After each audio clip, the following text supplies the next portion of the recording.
आज हम डिस्कस करने वाले हैं एडमिशन्स को इंडियन एविडेंस के अंदर एडमिशन्स के बारे में बताया हुआ एडमिशन्स क्या होते हैं और ये बहुत ज़्यादा रेलेवेंट है, बहुत ज़्यादा इंपॉर्टेंट है, चाहे जुडिशरी हो, चाहे आप एलएलबी कर रहे हो, आपके लिए बहुत ज़्यादा ज़रूरी है। अब एडमिशन्स को शुरू करने से पहले ना सबसे पहले हमें जानना ज़रूरी है कि स्टेटमेंट क्या चीज़ होती है। अब स्टेटमेंट एक ऐसा वर्ड है कि जनरली हमने उसको समझ रखा है कि हम किसी से वार्तालाप कर रहे हैं। ओरली मैं कुछ बोल रहा हूँ, ये मेरी स्टेटमेंट आपको दे रहा हूँ, आपने क्या स्टेटमेंट मुझे दी है, ओरली वार्तालाप को हम स्टेटमेंट समझते हैं। एक्चुअली में स्टेटमेंट जो वर्ड है इंडियन एविडेंस एक्ट के कॉन्टेक्स्ट के अंदर वो डॉक्यूमेंट भी है, वो एक ओरल आपकी स्टेटमेंट भी है, वो ई रिकॉर्ड्स भी है। मतलब आपने कुछ लिखा हो, एग्जाम्पल कोई डायरी आप मेंटेन करते हो, आपने ओरली कुछ बोला हो, आपने किसी से कोई बातचीत करी हो, गुस्से में कुछ बोल दिया हो, आपके पास कोई ई रिकॉर्ड है, इलेक्ट्रॉनिक रिकॉर्ड, आप कोई पीडीएफ मेंटेन करते हो, कोई वर्ड फाइल बनाते हो, ये तीनों चीजें स्टेटमेंट के अंदर आती हैं। तो आप अभी से अपने माइंड के अंदर एक बार डाल लो, स्टेटमेंट मतलब ये तीन चीजें। अब इसके आगे का स्टेप क्या है? सबसे पहली बात ये है कि स्टेटमेंट को एक और हमारे पास एक जनरल कॉन्सेप्शन ये है कि स्टेटमेंट मतलब हम कुछ कम्युनिकेट कर रहे हैं, कम्युनिकेशन कर रहे हैं हम कुछ। एक्चुअली में इंडियन एविडेंस एक्ट के कॉन्टेक्स्ट के अंदर वो जो स्टेटमेंट है, कौन सी स्टेटमेंट? डॉक्यूमेंट, ई रिकॉर्ड्स, ओरल, इनकी कम्युनिकेशन ज़रूरी नहीं है। लेट्स सपोज आप कोई डायरी मेंटेन करते हो, कोई काम कर रहे हो, आप जाते हो डायरी मेंटेन करते हो, कुछ लिखते हो, कंप्यूटर में काम करते हो, काम आपके ड्यूटी आवर्स पूरे हो गए, आपने कंप्यूटर शट डाउन किया, घर चले गए, डायरी लिखते हो, डायरी ड्रॉर में डाली, घर चले गए, किसी से कम्युनिकेट थोड़ी कर रहे हो। Even then they are statements, वो तब भी स्टेटमेंट्स है। तो हमेशा ध्यान रख लो, स्टेटमेंट वो तीन चीजें जो मैंने बताई हैं आपको, डॉक्यूमेंट, ओरल या ई रिकॉर्ड, इनकी कम्युनिकेशन बिल्कुल भी जरूरी नहीं है। अब हम आते हैं, हाँ, एक और चीज कि एडमिशन जो है ना, एडमिशन एक एक जीनस है, सॉरी, एक स्टेटमेंट जो है ना, स्टेटमेंट एक जीनस है। स्टेटमेंट एक जीनस है। स्टेटमेंट मतलब वो तीन चीजें, मैं रिपीट करूंगा बार बार। स्टेटमेंट एक जीनस है, उसकी स्पीशीज है क्या? एडमिशन। और एडमिशन की सब स्पीशीज है कॉन्फेशन। अभी हम कॉन्फेशन पे नहीं जा रहे हैं, अभी हम एडमिशन पे आए हैं। एक स्टेटमेंट है जो मैंने बताई तीन तरह की होती है, उनके अंदर स्टेटमेंट उस नेचर की है कि वो एक एडमिशन का काम कर रहे हैं कि आपने कुछ ऐसा लिखा, आपने कुछ ऐसा बोला, आपने कुछ ऐसा रिकॉर्ड मेंटेन किया, उससे ये पता लगता है कि आप ये फैक्ट कबूल करते हो, ये फैक्ट जो डिस्प्यूटेड है ये आपके अगेंस्ट जा रहा है, आप डिनाई कर रहे हो कोर्ट में, लेकिन आपके रिकॉर्ड, आपकी स्टेटमेंट बता रही है कि आप उसे एक्सेप्ट करते हो। तो आपकी statement admissible nature, sorry, admission nature की है, वो कोर्ट में आपके अगेंस्ट एडमिसिबल मानी जाएगी। बहुत ध्यान सुनना इस चीज़ को, ये एक कॉन्सेप्ट है, ये एविडेंस एक्ट के अंदर नहीं है, ये जजमेंट से हमारे पास आया है। तो आप सबसे पहले समझ गए ना, तीन तरह की स्टेटमेंट है, जो कि एक जीनस है, उसकी स्पीशीज एडमिशन है, एडमिशन की सब स्पीशीज कॉन्फेशन है। अभी हम एडमिशन पे फोकस कर रहे हैं। स्टेटमेंट की कम्युनिकेशन जरूरी नहीं है। स्टेटमेंट किस नेचर की? एडमिशन नेचर की। आपके अगेंस्ट वो स्टेटमेंट आपके अगेंस्ट एडमिसिबल मानी जाएगी। आपके अगेंस्ट क्यों मानी जाएगी? आपके फेवर में क्यों नहीं? अगर फेवर के अंदर एडमिशन हम लेने लगेंगे ना, तो हर पार्टी कहेगी कि भाई मैं तो बेगुनाह हूँ, झूठे मूठे सबूत ले आएगी, मैं तो बेगुनाह हूँ, और उसकी स्टेटमेंट उसके फेवर में जाएगी, उसकी स्टेटमेंट उसकी एडमिशन के फेवर में जाएंगे। तो ऐसे तो मामला बहुत ज़्यादा क्योटिक हो जाएगा। तो भाई जूरिस्प्रूडेंस ही कहता है कि आप तो अपने फेवर की बात करेंगे, आप तो अपने फेवर की बात करेंगे ही करेंगे, आप कभी अपने नुकसान की बात नहीं करेंगे, कभी भी आप अपने नुकसान की बात करेंगे ही नहीं। और अगर आप कर रहे हैं तो वो ट्रू और जेन्युइन बात है फिर।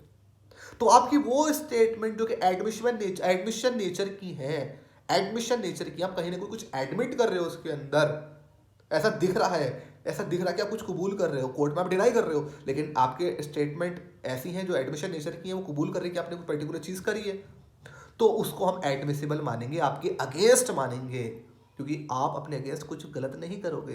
तो ये एक थ्योरी है, ये इसको मेरी वीडियो को ना रिपीट करना, नोट्स बनाना, समझने की कोशिश करना। अब आते हैं इंडियन एविडेंस के अंदर।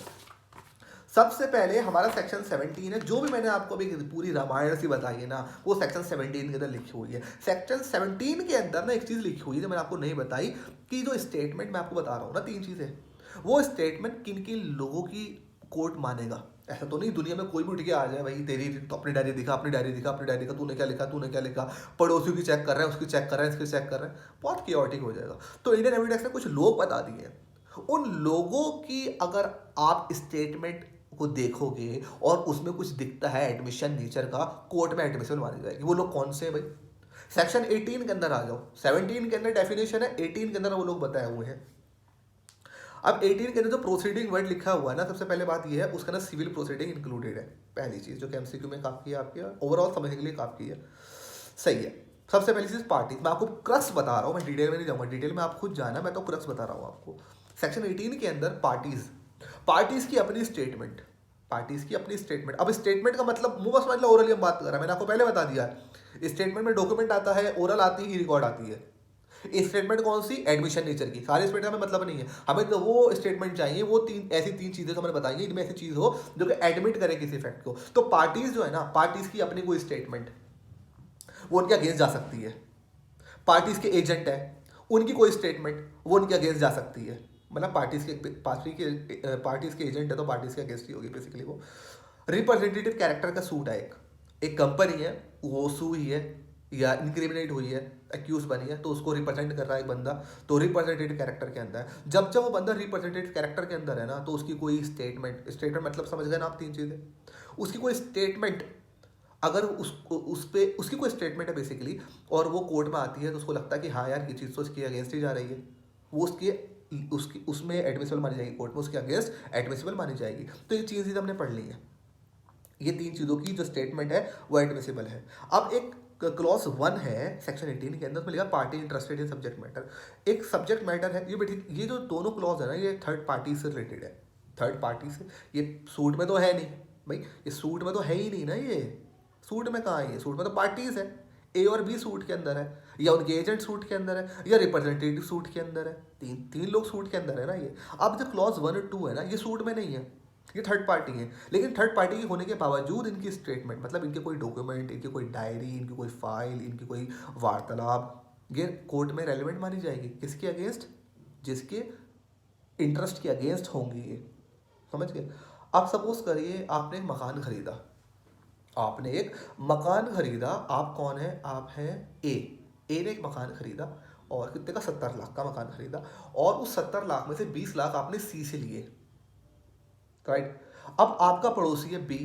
बी कहता है कि भाई आपने जो मकान तुड़वा रहे हो ना, ऐसा हुआ था 20 साल पहले एक ऐसी बात हुई थी कि जो हमारी जगह है ना ये बड़ी थी, लेकिन इत्तेफाक से धोखे से आपने 10 गज जगह हमारी जगह प्लेन पड़ी थी, आपने मकान बना लिया। आज 2-3 मंजिल आपने बना ली, हमने फिर तोड़वाया नहीं, कि छोड़ भाई अब क्या इनका नुकसान होगा, अब लिहाजा आप इसे तोड़ रहे हो ना, हमें 10 जगह वापस कर दो, 10 जगह छोड़ के बना लो। तो ए और जिसने मकान खरीदा है और बी जो नेबर है, उन दोनों में एक सूट फाइल हो गया, सूट फाइल हो गया उन दोनों के अंदर, डिस्प्यूट हो गया, कोई फैक्ट इशू बन गया। अब कोर्ट में बात चली गई।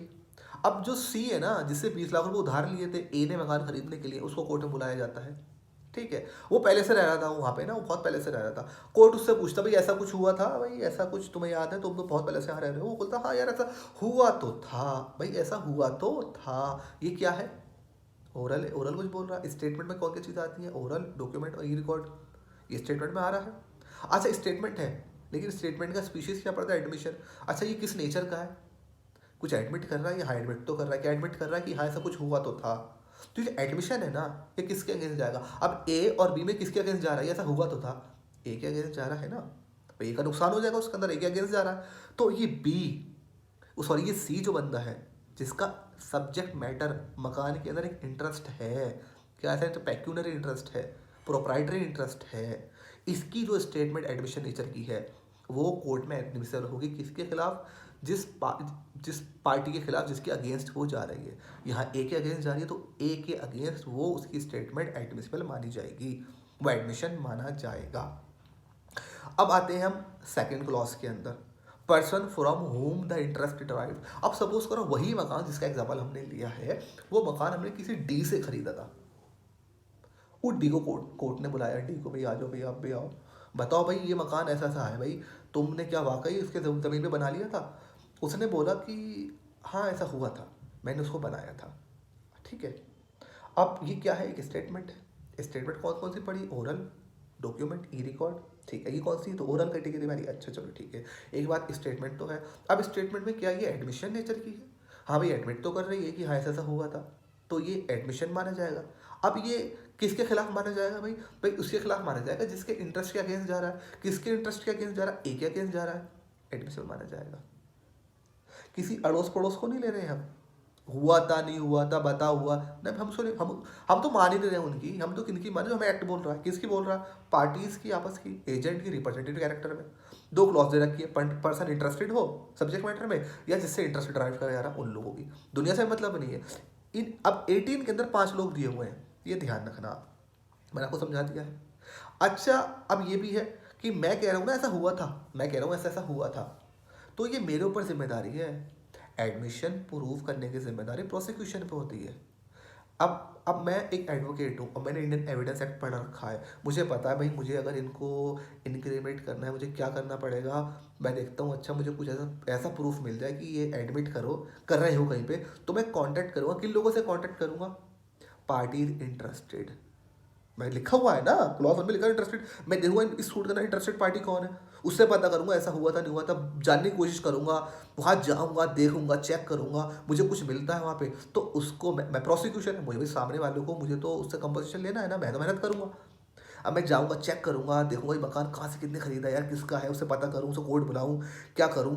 अब उसको बुलाऊंगा, उसकी स्टेटमेंट को निकलवाऊंगा, जब स्टेटमेंट कोर्ट में आएगी एडमिशन नहीं सर की, तो उस एडमिशन जो कि उसकी पार्टी के खिलाफ है जा रहा है, अपोनेंट के खिलाफ जा रहा है, उसको कोर्ट में हम क्या करवाएंगे, एडमिसिबल करवाएंगे। अब इसका एक प्रूफ कहाँ मिलता है आपको, सेक्शन 103 आप खोलिए, सेक्शन 103 खोलिए, उसकी इलस्ट्रेशन ए है, उसकी इलस्ट्रेशन ए, उसको आप खोलिए एक बार, क्या लिखा है, burden of proof as to particular fact. Illustration A क्या कहती है, A prosecute B for theft. A जो है राइट, अब इसमें एक काम एक करो आप कि इसमें जो है ना वो थेफ्ट हटा लो, या थेफ्ट को महसूस करो कि वो मकान है, एक हाउस है। ए प्रोसिक्यूट करता है बी को, प्रोसिक्यूट नहीं सू करता है, बेसिकली सू करता है बी को कि भाई इसने ऐसे ऐसे मकान पे मेरे कब्जा करने की चाह रहा है, जो हमने एग्जांपल लिया तो उसमें हम उसको वो कर रहे हैं, क्या कर रहे हैं, इसको कन्वर्ट कर रहे हैं कि ए जो है वो सू करता है बी को कि भाई ये मेरे मकान पे क्या कब्जा करना चाह रहा है, और ये चाहता है कि कोर्ट बिलीव करे, किस बात पे बिलीव करे, कि जो बी है ना जो मेरे मकान पे कब्जा करना चाह रहा है। खैर वो बहुत अलग हो जाएगा, इसको इसी एंगल में पढ़ो जिस एंगल में ये लिखा हुआ है।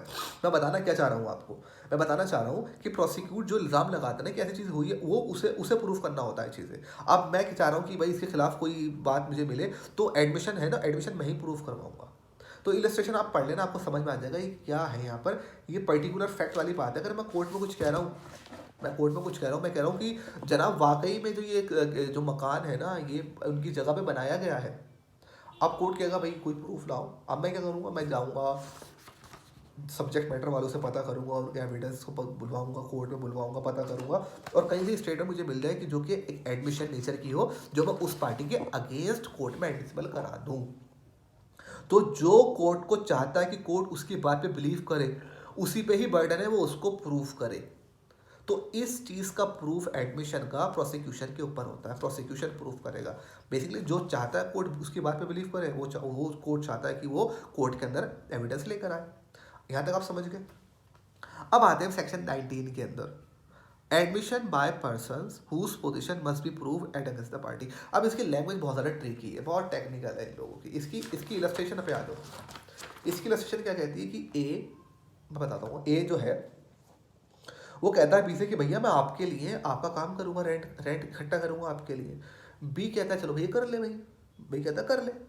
अब बी जो है ना वो ए पे जिसको उसने रखा था उस पर केस फाइल करता था कि भाई आप जो है रेंट सही से नहीं कर रहे हो, ले रहे हो, आपने सी से तो रेंट लिया ही नहीं है।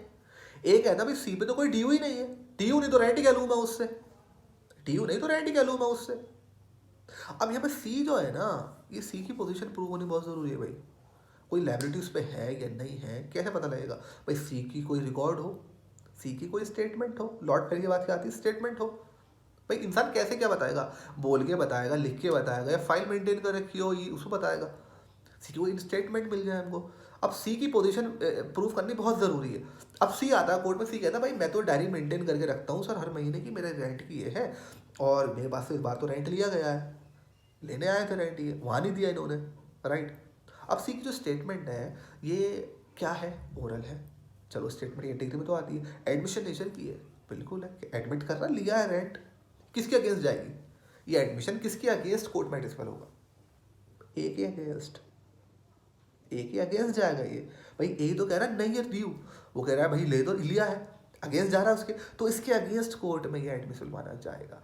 तो आई होप कि मैंने कहीं ना कहीं आपको ये चीज़ समझाने की कोशिश करी हो, आपको समझ में आई हो। इसके आगे लेक्चर्स में हम एडमिशन को पूरा 21 है और अभी हमारे पास 22 है और 23 है और 22 22 ए भी है, अगली वीडियो में कवर कर लेंगे, फिर हम कॉन्फेशन को कवर कर लेंगे।